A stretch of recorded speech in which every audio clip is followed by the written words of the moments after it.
नमस्कार मित्रों। Indian economy में आपका economic growth and economic development का टॉपिक चल रहा है। इकोनॉमिक ग्रोथ क्या होता है, इकोनॉमिक डेवलपमेंट क्या होता है, सस्टेनेबल डेवलपमेंट क्या होता है, सस्टेनेबल डेवलपमेंट गोल जिसको हम एसडीजी लक्ष्य कहते हैं वो क्या होता है, 2030 तक कितना कुछ प्राप्त किया जा सकता है, देश की स्थितियां क्या हैं, इंडिया एसडीजी इंडेक्स क्या होता है, नीति आयोग किस प्रकार जारी करता है, सब कुछ क्लास प्लेलिस्ट में पड़ा हुआ है। जा करके उन क्लास को देखने के बाद एक क्लास आप देखेंगे तो आपको ज्यादा समझ में आएगा, ठीक है ना।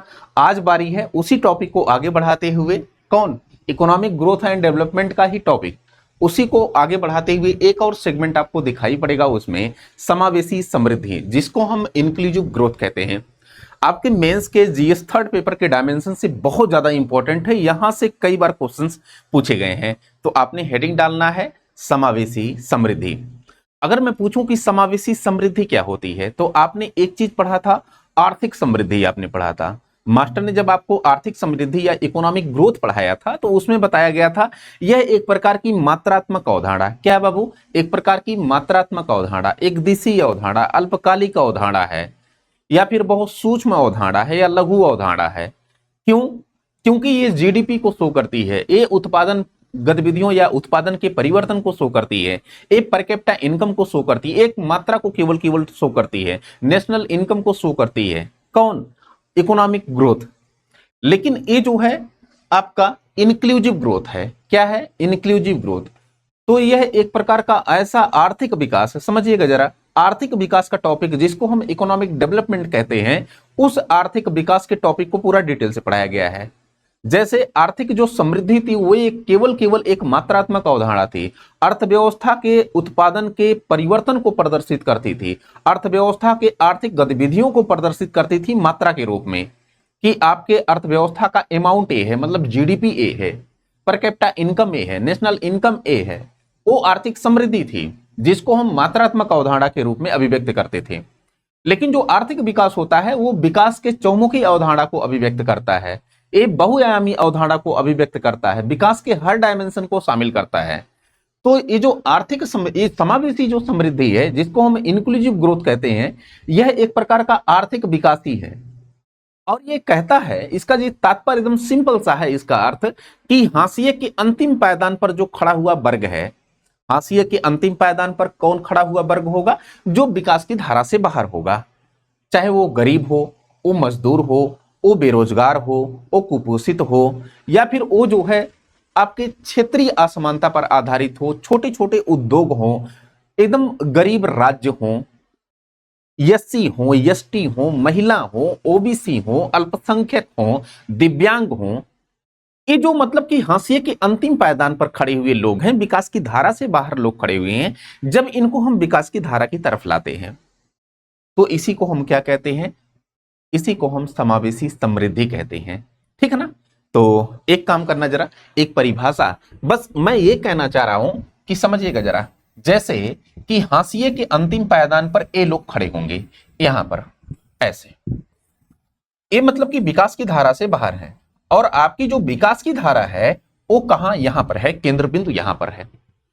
अब यहां पर डेवलपमेंट है, यहां पर आपको मिल जाएगा क्या, विकास मिल जाएगा, डेवलपमेंट मिल जाएगा।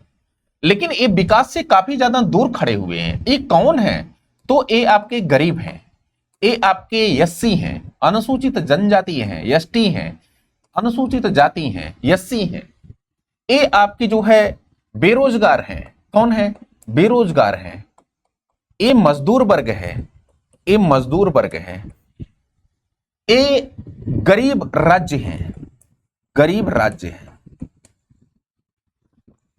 ये गरीब राज्य हैं, ये दिव्यांग हैं,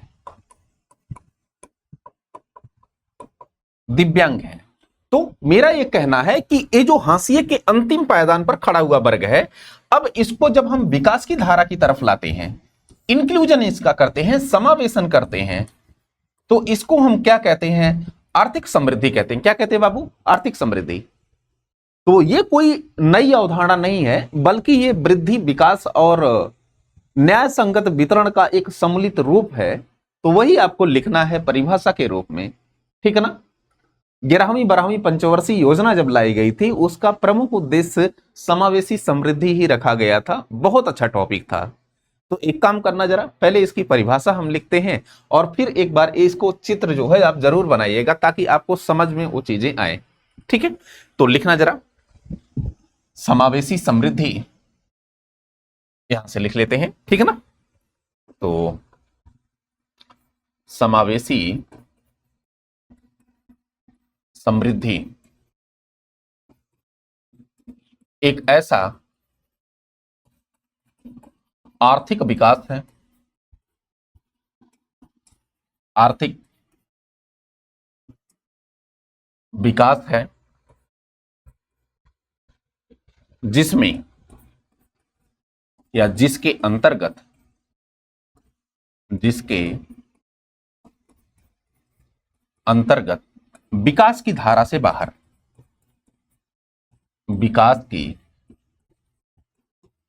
धारा से बाहर, या फिर ब्रैकेट में यहां पर लिख लीजिए हाशिए पर स्थित वर्ग, यहां ब्रैकेट में लिख लीजिएगा, ठीक है ना, हाशिए पर स्थित वर्ग। विकास की धारा से बाहर वर्गों को विकास की धारा में, विकास की धारा में शामिल किया जाता है,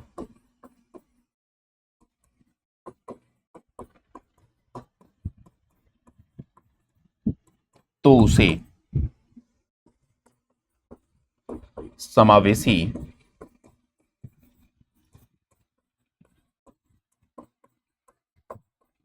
समृद्धि कहते हैं। इतनी बातें क्लियर। ये आपने परिभाषा, जैसे आपसे समावेशी समृद्धि जब पूछे तो ये आप कुछ ऐसी परिभाषा बता करके देन एक आप एग्जाम्पल जरूर पेश करिएगा। और एग्जाम्पल क्या पेश करिएगा, एग्जाम्पल आप पेश करिएगा कि उदाहरण के रूप में, उदाहरण रूप में गरीब, मजदूर, महिला, एससी, एसटी आदि वर्गों को विकास के केंद्र बिंदु में लाना,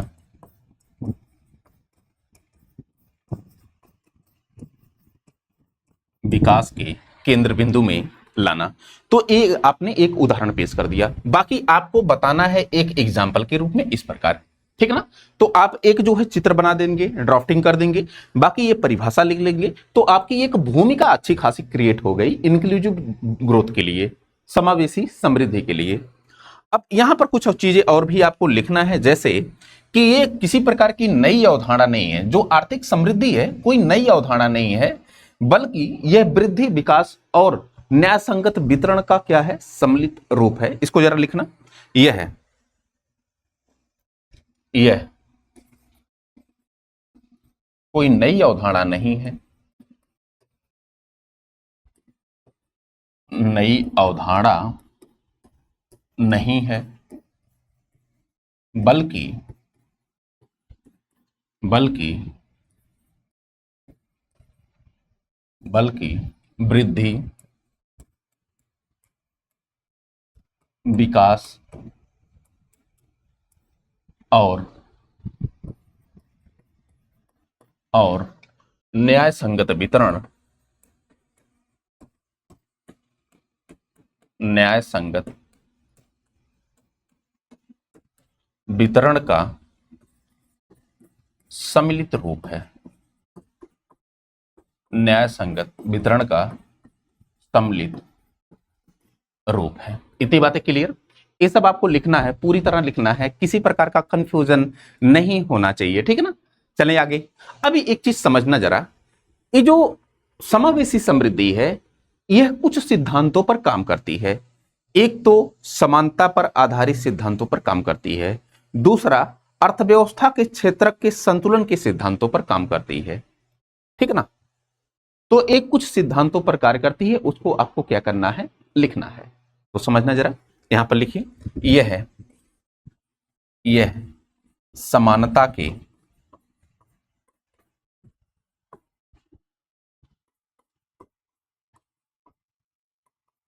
सिद्धांतों व संतुलित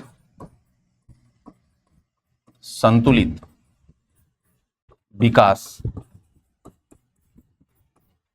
की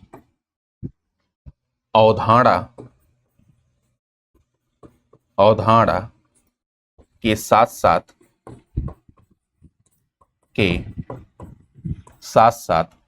धारणीय विकास को धारणीय या फिर यहां पर सतत लिख दीजिएगा, सतत। अब देखिए ये धारणीय विकास क्या होता है, ये सब सारा चीज हमने बता दिया है, जाकर के आप पिछला क्लास देखेंगे तो आपको ज्यादा समझ में आएगा, ठीक है ना। तो ये समानता के सिद्धांतों व संतुलित विकास की अवधारणा के साथ साथ धारणीय विकास या सतत विकास को प्रोत्साहित करती है,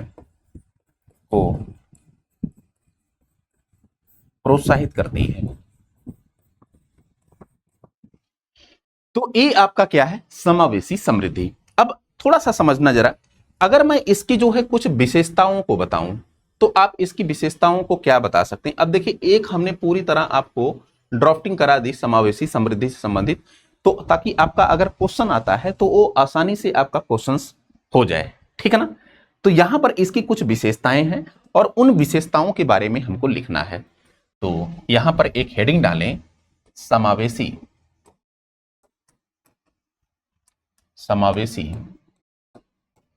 समृद्धि ब्रैकेट में विशेषताएं।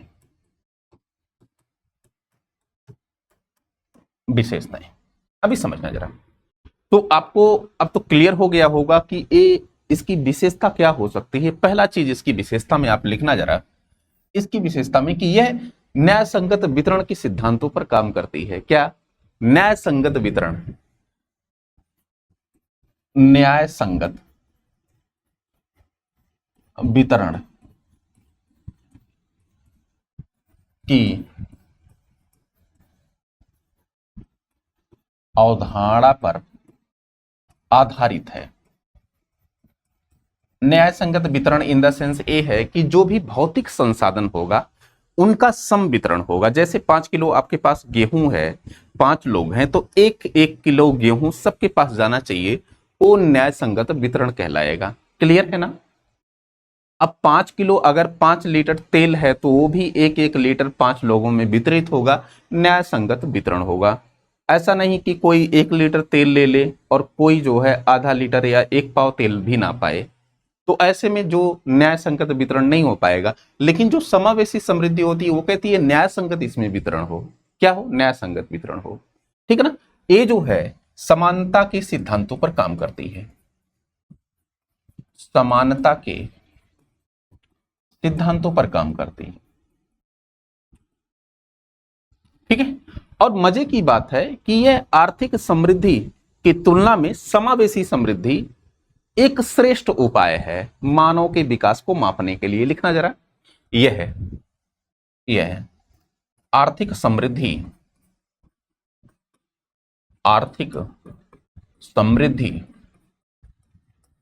की तुलना में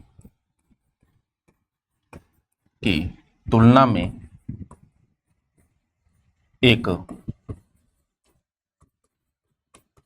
श्रेष्ठ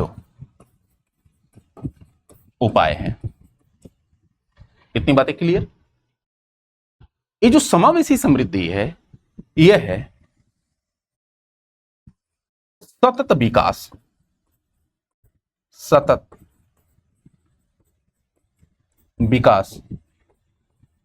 को प्रोत्साहित करती है। ये जो समावेशी समृद्धि है यह शक्तियों के विकेंद्रीकरण पर आधारित होते। इसको भी लिखना, शक्ति विकेंद्रीकरण, शक्ति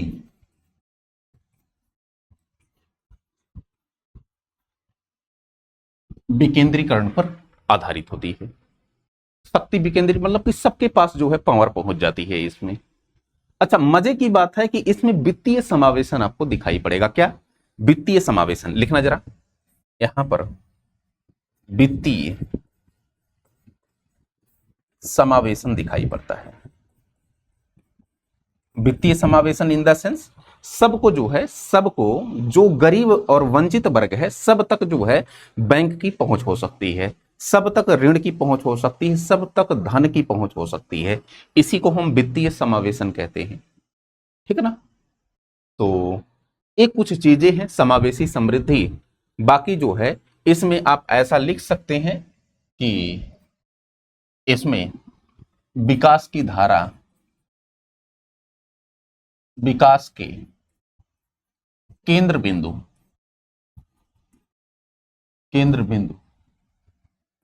पर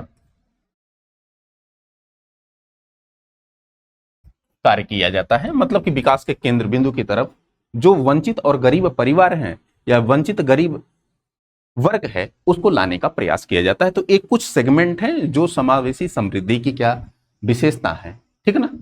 तो मुझे उम्मीद है कि ये आपको क्लियर हो गया होगा कि समावेशी समृद्धि है क्या। अगर मैं आपसे पूछूं कि समावेशी समृद्धि में होने वाली क्या क्या कुछ रुकावटें हो सकती हैं, रुकावटें, तो आप क्या बताओगे। तो यहां पर एक काम करना जरा, समावेशी समृद्धि की चुनौतियां लिख लेना, एक हेडिंग समावेशी समृद्धि, इनकी चुनौतियां।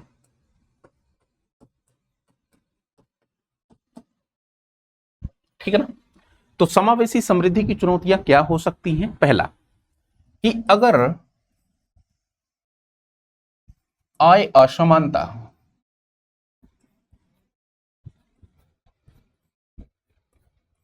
आय असमानता, अच्छा वहां पर एक चीज और भी मजे की बात है कि जैसे आपने ये चीजें लिखा था ना, ये चीजें आपने लिखा था, तो एक चीज यहां पर जरूर मेंशन आप करिएगा यहां पर, और वो मेंशन आप करिएगा कि ये आय असमानता को कम करती है क्या, समावेशी समृद्धि। तो यहीं पर लिख लें आप आय असमानता,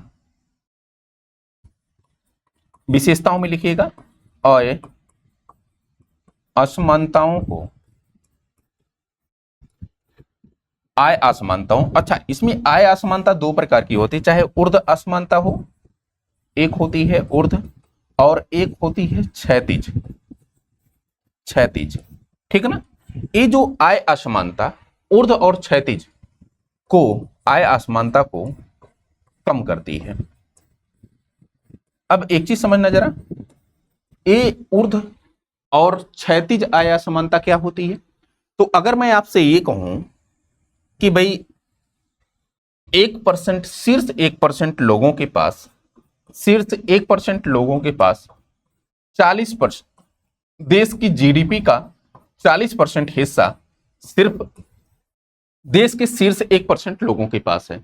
जो सबसे देश के शीर्ष लोग 1% लोग हैं, जो सबसे उच्च क्लास के लोग हैं, अमीर लोग, शीर्ष 1%, उनके पास टोटल जीडीपी का 40% हिस्सा। इसको हम ऊर्ध्व असमानता कहते हैं। क्या कहते हैं बाबू, ऊर्ध्व असमानता कहते हैं। लेकिन अगर मैं कहूं कि किसी वर्ग के बीच हो, वर्ग के बीच हो, किसी समुदाय के बीच हो, राज्यों के बीच हो, ठीक ना, राज्यों के बीच हो, तो ये क्या कहलाएगा, ये क्षैतिज असमानता कहलाएगी। क्या कहलाएगी, क्षैतिज असमानता। जैसे अगर मैं कहूं कि हिंदू वर्ग की अपेक्षा मुसलमान वर्ग ज्यादा समृद्ध है, तो हिंदू और मुसलमानों में जो आय असमानता वो कैसी, क्षैतिज असमानता। अगर मैं कहूं कि भाई दक्षिण राज्यों की अपेक्षा जो उत्तर भारत के राज्य हैं वो ज्यादा गरीब हैं, या ज्यादा जो है उनके पास जो है गरीबी है, या दक्षिण भारत के राज्य ज्यादा अमीर हैं, उत्तर भारत के राज्य ज्यादा गरीब हैं, तो यहां पर जो असमानता होगी वो कैसी, क्षैतिज असमानता। लेकिन अगर मैं कहूं, अगर मैं सीधी सी बात कहूं कि भाई 2% ले लीजिए, 2% ले लेते हैं, एक के पास 1 लाख रुपया और दूसरे के पास 5 रुपया, तो यहां पर ऊर्ध्व असमानता होगी। कैसी असमानता, ऊर्ध्व असमानता। तो यहां पर मैं कहता हूं कि चाहे वो ऊर्ध्व असमानता हो या फिर क्षैतिज असमानता, इन दोनों को कम करती है, कम करती है। मतलब कि असमानता कम होगी, चाहे वो ऊर्ध्व असमानता हो या क्षैतिज असमानता। कौन कम करती है? समावेशी समृद्धि कम करती है, ठीक ना। तो ये चीजें आपका हुआ। अब आते हैं चुनौतियों को लेकर के। पहली चुनौती आपने कहा कि भाई आय असमानता इसमें एक चुनौती के रूप में दिखाई पड़ता है। दूसरा कि इसमें अगर भ्रष्टाचार हो ठीक ठाक, तो भ्रष्टाचार ये भी एक प्रकार की बहुत बड़ी चुनौती है, ठीक है ना। फिर गरीबी और बेरोजगारी डाल लीजिएगा। गरीबी और बेरोजगारी, बेरोजगारी, अकुशलता, अकुशलता, यह भी एक प्रकार का जो है चुनौती है। फिर लाल फीताशाही,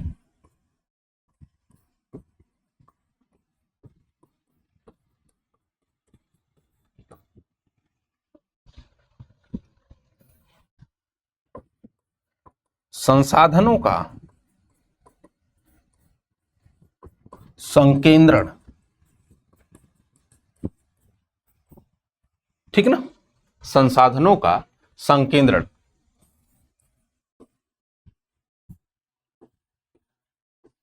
तकनीकी शक्ति का अभाव,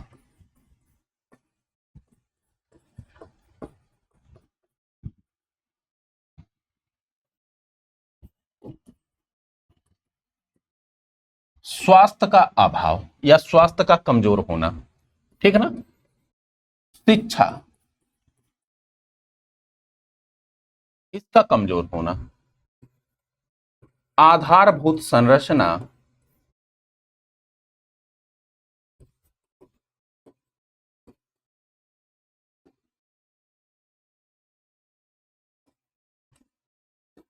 का कमजोर होना, ठीक है ना।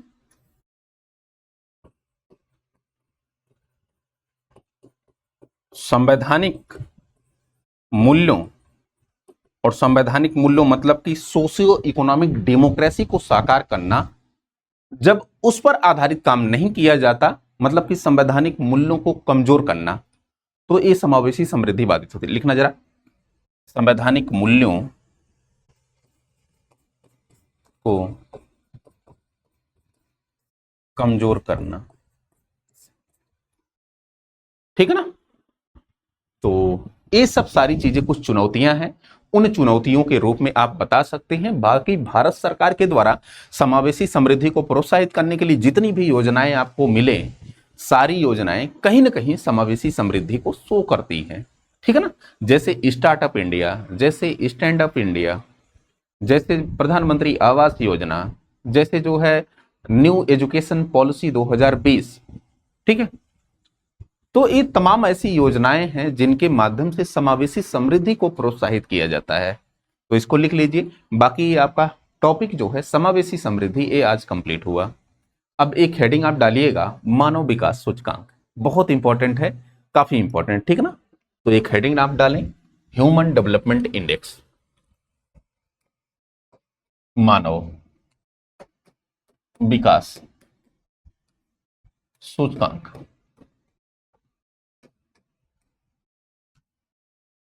इसको हम EHDI कहते हैं, ह्यूमन डेवलपमेंट इंडेक्स कहते हैं। क्या कहते हैं बाबू? Human development index. अच्छा, ये जो ह्यूमन डेवलपमेंट इंडेक्स है ना, ये मानव विकास रिपोर्ट का पार्ट है। क्या है? मानव विकास रिपोर्ट का भाग है। और मानव विकास रिपोर्ट को हम क्या कहते हैं? HDR कहते हैं, ह्यूमन डेवलपमेंट रिपोर्ट, मानव विकास रिपोर्ट, ठीक है ना, HDR का पार्ट।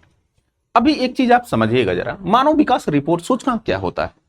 तो ये UNDP के द्वारा जारी किया गया एक प्रकार का मिश्रित सूचकांक होता है। कैसा सूचकांक? मिश्रित सूचकांक, जो आर्थिक समृद्धि के साथ साथ मानव जीवन की गुणवत्ता को भी प्रदर्शित करता है या अभिव्यक्त करता है। ये 1990 से लगातार जारी किया जा रहा है। पाकिस्तान के एक अर्थशास्त्री थे महबूब उल हक, क्या? महबूब उल हक, उनका बड़ा योगदान रहा इस जो है सूचकांक को डेवलप करने में। साथ ही साथ भारत के जो अर्थशास्त्री हैं अमर्त्य सेन, अमर्त्य सेन का भी ठीक ठाक योगदान रहा, उनका भी इस पर जो है सूचकांकों पर प्रभाव है। तो यहां से कुछ क्वेश्चंस आते हैं। बाकी 2025 का जो लेटेस्ट एकदम ह्यूमन डेवलपमेंट इंडेक्स है उसको लेकर भी हम लोग चर्चा करेंगे कि कौन सा देश सबसे शीर्ष पर है, भारत की पोजीशंस क्या है, सबसे अंतिम पोजीशंस पर क्या है, भारत के जो जीवन प्रत्याशा है वो किस कदर की है, भारत का जो मेरिट है वो किस कदर का है ना, फिर भारत किस श्रेणी में आकर के खड़ा हुआ है। तो आते हैं थोड़ा सा इसको बातचीत करते हैं। यहां पर एक काम करना जरा, मानव विकास सूचकांक में थोड़ा सा भूमिका देखिए, इसके स्टैटिक पॉइंट को पहले हम लिखेंगे, समझेंगे कि मानव विकास सूचकांक होता क्या है, पूरा स्टैटिक ले लेंगे, फिर उसके बाद डायनेमिक पे, डायनेमिक पे केवल केवल आपको डाटा जो है परिवर्तित करना पड़ेगा हर साल। देखेंगे हाँ एसडीआई रिपोर्ट आ गई, मानव विकास सूचकांक रिपोर्ट, तुरंत क्या करेंगे, भारत की स्थिति को मेंशन कर लेंगे। बाकी ये जो स्टैटिक पॉइंट में पढ़ा रहा हूं ये हमेशा के लिए स्थिर रहेगा आपके कॉपी में, नोट्स में, ठीक है ना। तो यह एक प्रकार का, यह यूएनडीपी, अच्छा इसको हम संयुक्त राष्ट्र विकास प्रोग्राम कहते हैं, ठीक है ना, संयुक्त राष्ट्र विकास programme, United Nation Development Programme. तो यहां पर लिख लीजिए, ऐसे लिख लीजिए, यूनाइटेड नेशन डेवलपमेंट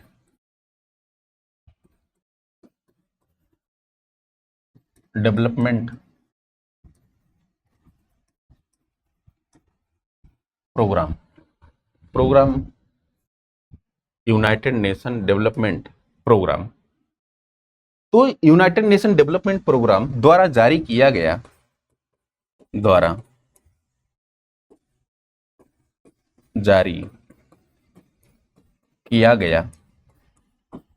एक मिश्रित सूचकांक है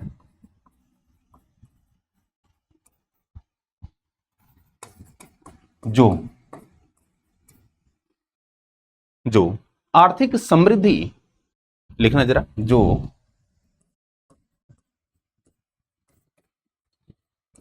आर्थिक वृद्धि भी लिख सकते हैं या आर्थिक समृद्धि भी लिख सकते हैं, जो आर्थिक समृद्धि के साथ साथ मानव की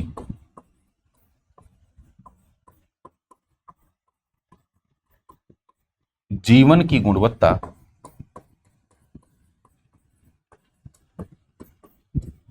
को प्रदर्शित करता है, मानव की जीवन की गुणवत्ता को प्रदर्शित करता है। इतनी बातें क्लियर। तो आपसे क्वेश्चन पूछेगा कि जो मानव विकास सूचकांक किसके द्वारा जारी किया जाता है, संयुक्त राष्ट्र विकास कार्यक्रम के द्वारा। इसकी हिंदी जो होती है वो क्या होती है, संयुक्त राष्ट्र विकास कार्यक्रम या यूनाइटेड नेशन डेवलपमेंट प्रोग्राम। यहां पर लिख लीजिए संयुक्त राष्ट्र विकास कार्यक्रम,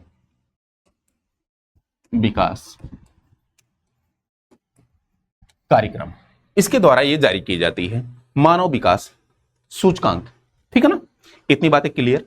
अभी एक चीज समझना जरा, ये जो सूचकांक है, यह सूचकांक एक तो जो है आर्थिक समृद्धि के साथ साथ मानव की जीवन की गुणवत्ता को जो है क्या करता है, प्रदर्शित करता है ना। 1990 से, अभी थोड़ा सा एक काम करिएगा जरा, इसको मिनिमाइज करते हैं, यहां पर करते हैं, ठीक है ना। अब लिखिएगा जरा, इस सूचकांक के विकास में एक क्वेश्चन पूछा गया है, इस सूचकांक के विकास में महबूल उल हक, पाकिस्तान के अर्थशास्त्री, लिखिएगा पाकिस्तान के अर्थशास्त्री महबूब उल हक और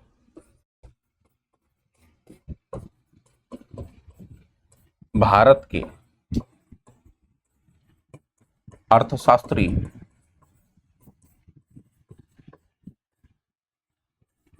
अमर्त्य सेन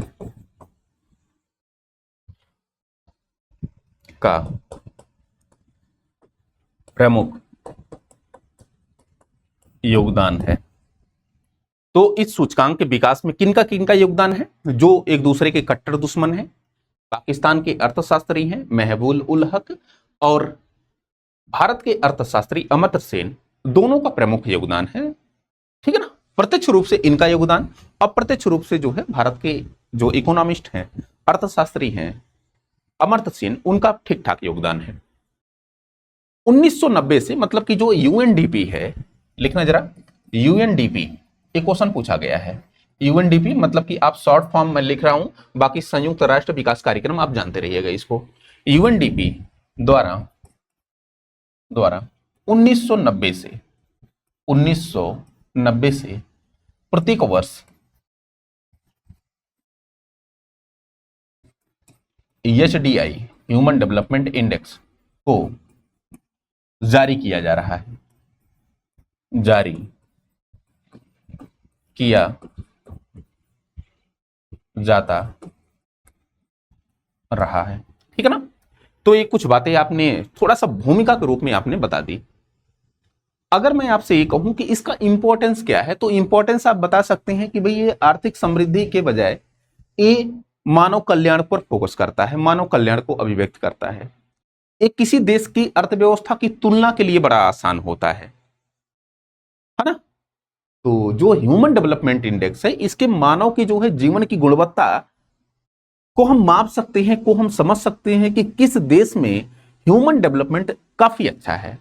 यहां पर देश क्या करते हैं कि शिक्षा, स्वास्थ्य और इसके अलावा आय असमानता को सुधार करके मानव पूंजी को तैयार करते हैं।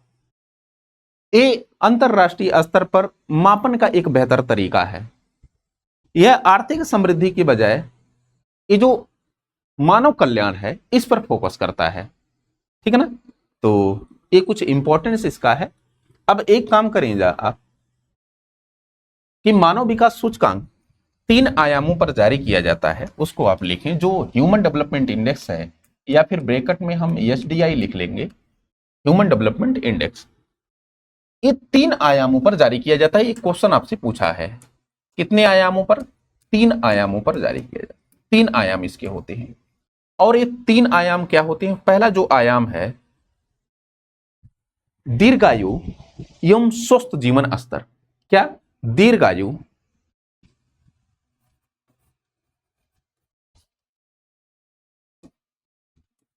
एवं स्वस्थ जीवन, ये पहला आपका जो है आयाम है।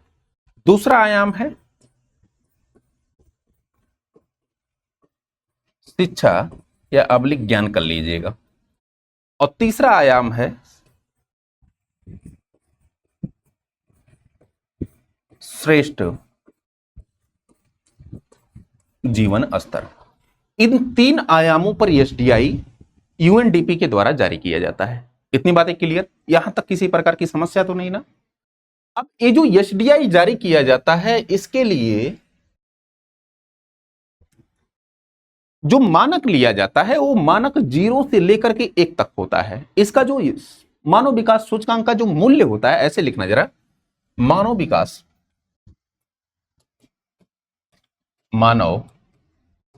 विकास सूचकांक का मूल्य 0 से 1 तक होता है। 0 से 1 तक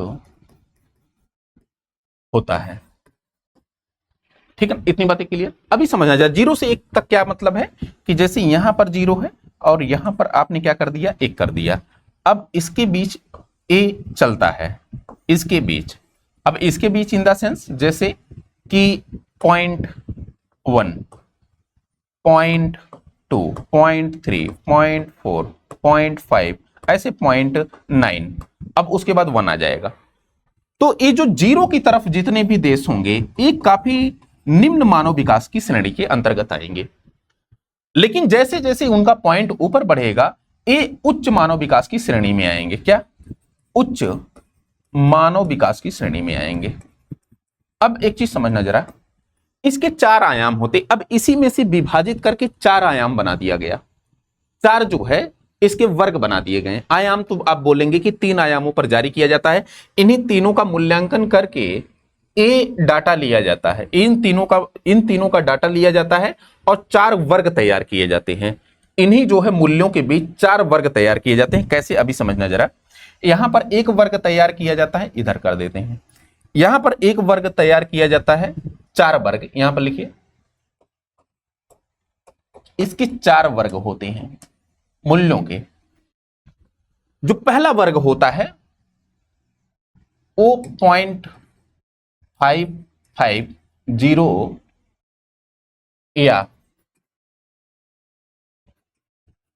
उससे कम, मतलब कि यहां पर आप देख रहे हैं जो देश 0.550 या उससे कम होंगे उनको हम निम्न देश की श्रेणी में रखेंगे। किस देश की श्रेणी में? निम्न देश। तो यहां पर लिखना जरा, निम्न मानव विकास की श्रेणी में ए वाले देश रहेंगे, जिनका अंक कितना आता है? 0.55 या उससे कम आता है। इतनी बातें क्लियर। अगर मैं कहूं कि जिनका जो अंक है वह है 0.550 से 0.699 तक अगर हो तो उनको हम क्या कहेंगे? उनको हम मध्यम मानव विकास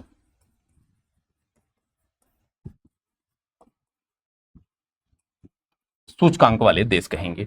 इतनी बातें क्लियर।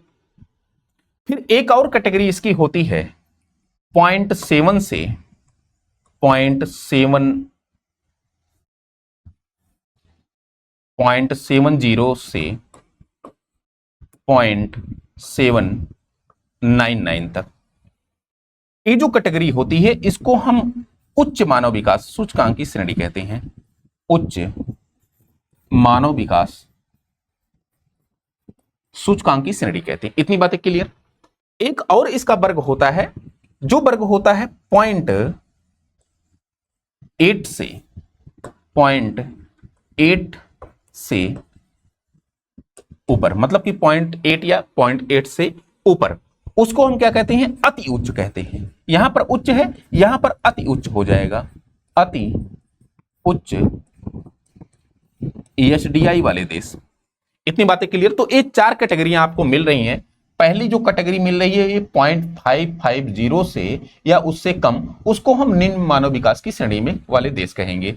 दूसरी कैटेगरी आपको मिल रही है 0.550 से 0.699 तक, मध्यम मानव विकास सूचकांक वाले देश कहलाएंगे। तीसरी जो आपको कैटेगरी मिल रही है 0.700 से लेकर के 0.799 तक जो देश आएंगे, जिनका मूल्य आएगा इतना, जिनकी जो है ये मानक आएगा, उनको हम उच्च मानव विकास सूचकांक की श्रेणी वाले देश कहेंगे। और एक चौथी जो कैटेगरी है, चौथा जो वर्ग है, वह 0.8 या उससे ऊपर वाले जो देश होंगे उनको हम अति उच्च मानव विकास सूचकांक वाले देश कहेंगे। इतनी बातें क्लियर। अगर मैं कहूं कि भारत आपका कहां खड़ा है, प्यारा सा जो भारत है ना, प्यारे से भारत का आपका जो मूल्य है वो 0.685 है। क्या है बाबू? 0.685। तो भारत जो है यह है मध्यम, कहां पर खड़ा है? मध्यम मानव विकास सूचकांक की श्रेणी में खड़ा हुआ है। एक क्वेश्चन आपसे पूछा गया है, ठीक है। इतनी बातें क्लियर। अब एक काम करते हैं, ये आपका पूरा क्लियर हो गया। यहां पर आइए जरा, यहां पर अगर 3 आयाम जारी किए गए हैं, 3 आयामों पर SDI जारी की जाती है। इन 3 आयामों पर अगर मैं आपसे कहूं कि इसमें एक और चौथा आयाम जोड़ दें आप, 4th आयाम, और 4th आयाम क्या आप जोड़ दें? असमानता। क्या जोड़ दें? असमानता। तो एक और नया सूचकांक तैयार हो जाता है जिसको असमानता मानव विकास सूचकांक कहते हैं। असमानता समायोजित मानव विकास सूचकांक इसको कहते हैं। क्या? असमानता समायोजित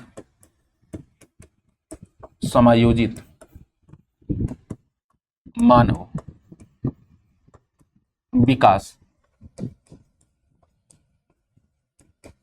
सूचकांक कहते हैं।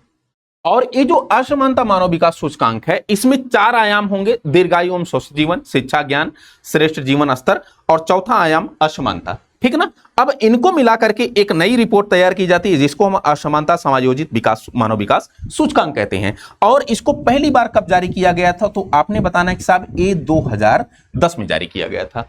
अब इसके साथ आपको मानव विकास सूचकांक तो दिखाई ही पड़ेगा, साथ ही साथ आपको लैंगिक असमानता सूचकांक भी दिखाई पड़ेगा, वैश्विक लैंगिक असमानता सूचकांक, साथ ही साथ आपको वैश्विक बहुआयामी गरीबी सूचकांक भी दिखाई पड़ेगा। ठीक है ना। तो इसमें 2-3 आयाम, 2-3 जो है सूचकांक समाहित होते हैं। उन सूचकांकों की बातचीत हम जो है नेक्स्ट वीडियो में करेंगे। लेकिन बस आप ये जानते रहिएगा कि अगर हम फोर्थ एक जो है आयाम शामिल कर लेते हैं, पिलर स्तंभ जो असमानता है, तो इसको शामिल करने के बाद एक नया सूचकांक तैयार होता है, जिसको हम असमानता समायोजित मानव विकास सूचकांक जारी कहते हैं। और ये पहली बार कब जारी किया गया था, तो आपने बताना है कि साहब ये पहली बार 2010 में जारी किया गया था। ठीक है ना। अब इसके साथ आपको लैंगिक असमानता सूचकांक दिखाई पड़ेगा, वैश्विक बहुआयामी गरीबी सूचकांक दिखाई पड़ेगा, और आपको एसडीआई जारी सूचकांक दिखाई पड़ेगा, मतलब मानव विकास सूचकांक। ये 3 जो है सूचकांक अब इसके अंतर्गत जारी किए जाते हैं। ठीक है। अब एक काम करना, जरा एक हेडिंग डालिए, 2025 का मानव विकास सूचकांक। तो अपडेटेड हम लोग पढ़ लेते हैं। हमने बताया था आपसे कि मास्टर जो भी आपको पढ़ाएगा वो स्टैटिक तो पढ़ाएगा, साथ ही साथ आज का जो करंट न्यूज है वो भी इसको अपडेट करके पढ़ाएगा। तो लिखना जरा, मानव विकास सूचकांक, मानव विकास सूचकांक। और ये जो मानव विकास सूचकांक 2025 है, अभी समझना जरा, 2026 में क्या लाया गया, नहीं अभी आया है, 25 वाला ही चल रहा है, एकदम लेटेस्ट में बता रहा हूं। 2023 का इसमें जो है डाटा लिया गया है, लेकिन 25 में ये जारी किया गया। ठीक है। तो यहां पर कुछ चीजें आपको पता, अब देखिए स्टैटिक पॉइंट आपने देख लिया, कितने आयाम होते हैं, कितने वर्ग होते हैं, वगैरह वगैरह। अब यहां पर हमको केवल ये ध्यान में रखना है कौन जारी करता है, ये सब सारी चीजें अब अपने से मतलब ही नहीं है। सारा कुछ स्टैटिक में आपने पढ़ लिया कि यूएनडीपी के द्वारा जारी किया जाता है, 3 आयाम होते हैं, 4 इसके वर्ग होते हैं, मूल्यों के 0 से 1 तक इसका वर्ग होता है, तैयार होता है, भारत की श्रेणी में खड़ा हुआ है, वो भी आपने जान लिया। बाकी कौन इसमें किन अर्थशास्त्रियों का योगदान रहा, एक क्या होता है, महत्व क्या है, सब कुछ आपने जान लिया। अब यहां पर अगर मैं कहूं कि यहां पर शीर्ष देश कौन से हैं, कौन शीर्ष देश, तो एक काम करते हैं, पहले इसका विषय लिख लेते हैं कि 2025 का जो मानव विकास सूचकांक था उसका विषय क्या था। तो इसका विषय है अ मैटर ऑफ चॉइस। क्या है, अ matter of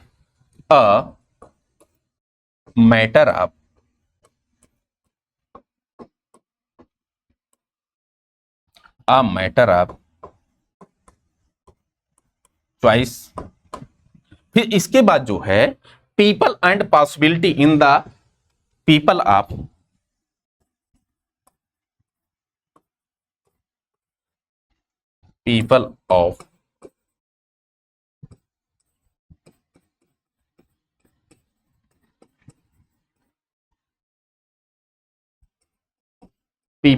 possibilities, people and possibilities कर लीजिएगा, people and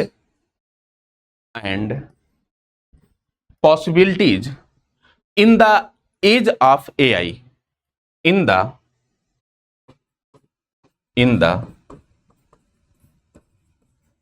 as of AI, in the age of AI, ये इसका विषय, कभी कभी इसका विषय पूछ लेता है।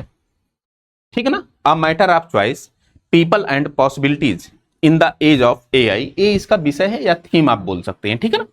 अब अगर मैं आपसे ये कहूं कि साहब इसमें शीर्ष देश कौन से हैं, भारत की क्या स्थिति है, अंतिम देश कौन से हैं, तो ये सब आपसे पूछता है।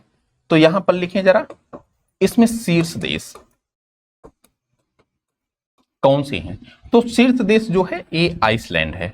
कौन बाबू, आइसलैंड है। और उसके बाद ये पहले स्थान पर है आइसलैंड। ठीक है। इसके बाद नॉर्वे है, सेकंड नंबर पर कौन है, नॉर्वे है। नॉर्वे किस स्थान पर है, तो सेकंड स्थान पर है। फिर उसके बाद आपको थर्ड स्थान पर दिखेगा स्विट्जरलैंड दिखेगा, स्विट्जरलैंड दिखेगा। और स्विट्जरलैंड किस स्थान पर है, तो आपने बताना है कि थर्ड स्थान पे है। तो ये आपने शीर्ष देशों को जान लिया।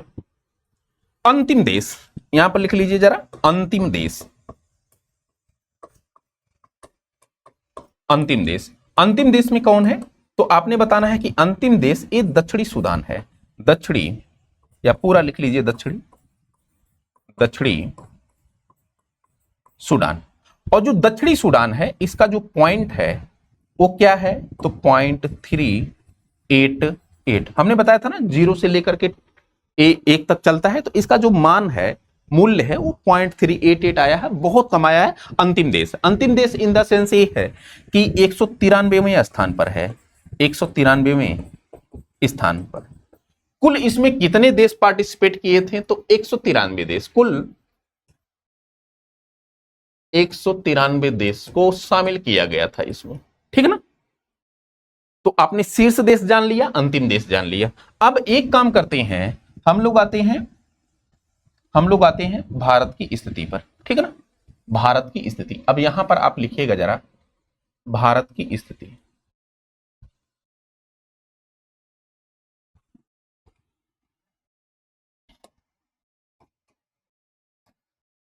भारत, अगर मैं कहूं कि भारत की स्थिति क्या है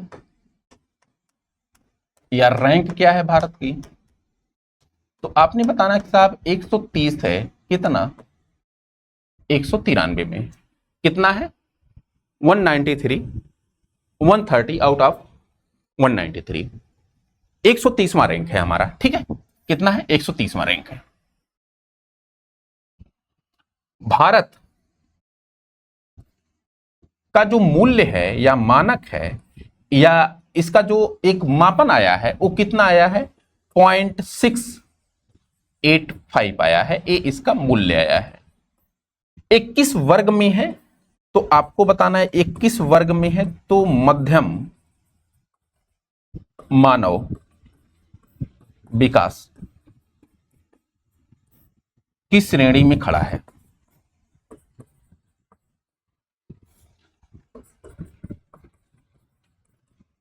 ठीक है ना। अच्छा, मजे की बात है कि हमने आपको एक चीज ये बताया था कि 1990 में पहली बार जारी किया गया था। तो 1990 में भारत का जो जीवन प्रत्याशा है, जीवन प्रत्याशा एक कितना था? 58.6 वर्ष था। कितना था बाबू? मतलब कि एक व्यक्ति औसतन कितना जीता था? 58.6 वर्ष।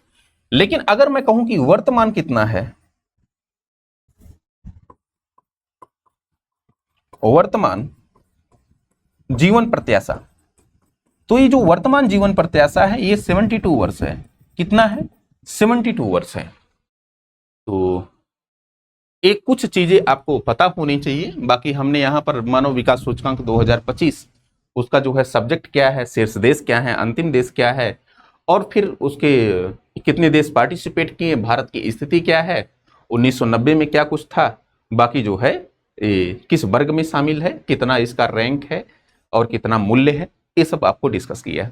तो आज के लिए इतना ही करते हैं, नहीं तो क्लास लंबा हो जाएगा। कल हम लोग देखते हैं वैश्विक बहुआयामी गरीबी सूचकांक, वहां से क्वेश्चन आता है, बहुत क्वेश्चन आता है। और साथ ही साथ हम लैंगिक असमानता रिपोर्ट देखेंगे, देन जाकर के ये आपका टॉपिक खत्म होगा। ठीक है, फिर उसके बाद हम लोग कोई नया टॉपिक स्टार्ट करेंगे, बैंकिंग वगैरह हो सकता है या फिर और कोई टॉपिक। ठीक है, तो एक एक चीज आप नोट्स बनाते चलें और मुझे उम्मीद है कि आपको समझ में आता होगा।